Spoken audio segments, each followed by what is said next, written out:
तुम भी कह रहे हैं अब क्या बनेगा।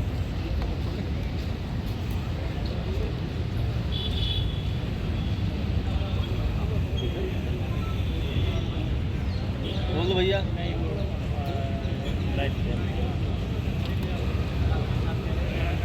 नमस्कार, मेरा नाम है गौरव पाल। आप देख रहे हैं राजपथ भारत। इस समय हम मौजूद हैं बहुजन समाज पार्टी के कार्यालय पर मॉल एवेन्यू लखनऊ में। आज एक बड़ी बैठक यहाँ पर बसपा सुप्रीमो मायावती द्वारा बुलाई गई थी। उत्तर प्रदेश संगठन की ये बैठक थी जिसमें तमाम उत्तर प्रदेश के पदाधिकारी और प्रदेश संगठन के लोग, साथ ही साथ जो तमाम जिला अध्यक्ष हैं उनको बुलाया गया था। मुख्यतः इस बैठक का जो मुद्दा था वो मुद्दा था उपचुनाव। उत्तर प्रदेश में जो आगामी 10 सीटों को लेकर उपचुनाव होने वाले हैं उसको लेकर पार्टी की तैयारी क्या है, किन रणनीतियों पर काम किया जाएगा, कैसे उम्मीदवार का चयन किया जाएगा, उसका दिशा निर्देश बहुजन समाज पार्टी की जो सुप्रीमो हैं मायावती उन्होंने अपने पदाधिकारियों को दिया। साथ ही साथ जो प्रेस ब्रीफ आई है उसमें तमाम चीज़ों पर बात की गई है, तमाम मुद्दों पर बात की गई है। ऐसे मुद्दे जो चुनाव से पहले बहुत ज़्यादा ज़रूरी हैं उनको टच करने की कोशिश की गई है, उन पर बात की गई है, उनको एड्रेस किया गया है।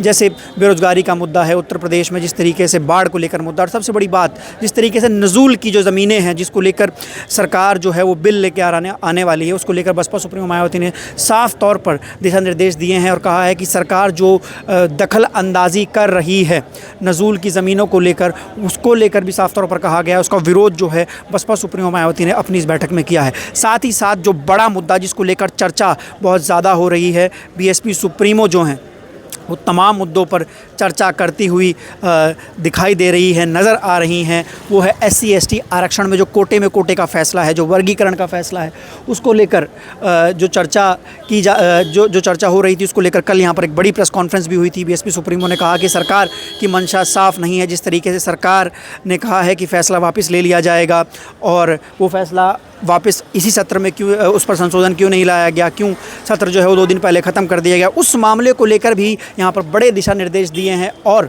ज़मीन तक उस मुद्दे को ले जाने की बात की गई है। जिस तरीके से कांग्रेस और सपा पर बसपा सुप्रीमो कल हमलावर हुई थी, उन्होंने कहा था कि कांग्रेस इस पर अपनी रणनीति स्पष्ट करे कि कांग्रेस इस मुद्दे पर क्या कह रही है, कांग्रेस इस मुद्दे पर चुप क्यों है। उसके बाद मल्लिकार्जुन खड़गे का बयान आया जिसमें उन्होंने कहा कि आरक्षण के जनक जो हैं वो उनका जो पूरा क्रेडिट उन्होंने नेहरू और गांधी को दिया। उसको लेकर बसपा सुप्रीमो मायावती ने एक तीखा प्रहार किया है। कहा है कि कांग्रेस ने पहले तो 99 सीटों पर चुनाव बहुजन समाज के SC ST वर्ग के वोटर की वजह से जीता। उसके बाद जो SC ST वर्ग के आरक्षण को उन्होंने कहा है कि समाप्त करने का फ़ैसला जो सुप्रीम कोर्ट की ओर से आया है, जो कोटे में कोटा फ़ैसला है, उन्होंने उस पर कहा है कि ये फ़ैसला SC ST आरक्षण को समाप्त करने के लिए है। उसके बाद उन्होंने कहा कि कांग्रेस ने इस पर अपना रुख स्पष्ट नहीं किया और जिस तरीके से उन्होंने साफ तौर पर कहा कि कांग्रेस ने जो NGOs को और तमाम जगहों पर जो बातें कही, वहाँ पर कहीं ना कहीं कांग्रेस के रवैये से, उनकी चुप्पी से ऐसा लगता है कि कांग्रेस इस मुद्दे पर इस फैसले के साथ खड़ी है। वो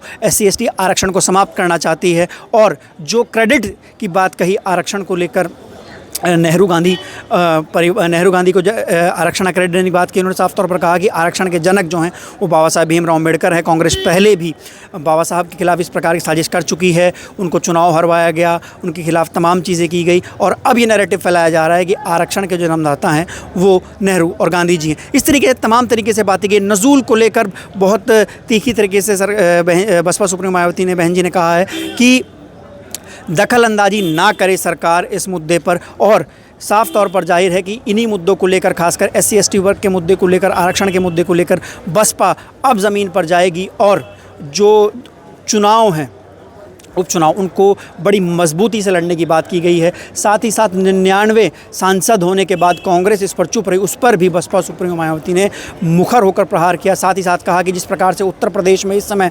भाजपा के लिए उपचुनाव जीतना उनकी प्रतिष्ठा हो गई है, इससे साफ पता लगता है कि पब्लिक में, जनता में एंटी इनकम्बेंसी है, बेरोज़गारी के खिलाफ, तमाम अन्य मुद्दों के खिलाफ। और जिस प्रकार से आज ये बड़ी बैठक हुई उसके बाद अब अनुमान लगाया जा रहा है कि बसपा जो है वो बड़े मजबूत तरीके से उपचुनाव लड़ने जा रही है और कहीं ना कहीं ये जो मुद्दे हैं, फिर चाहे नज़ूल का मुद्दा हो, फिर चाहे SC ST आरक्षण वर्गीकरण का मुद्दा हो, इसको ज़मीन पर लेकर जाएंगी और यही दिशा निर्देश आज यहाँ से कार्यकर्ताओं को दिए गए हैं।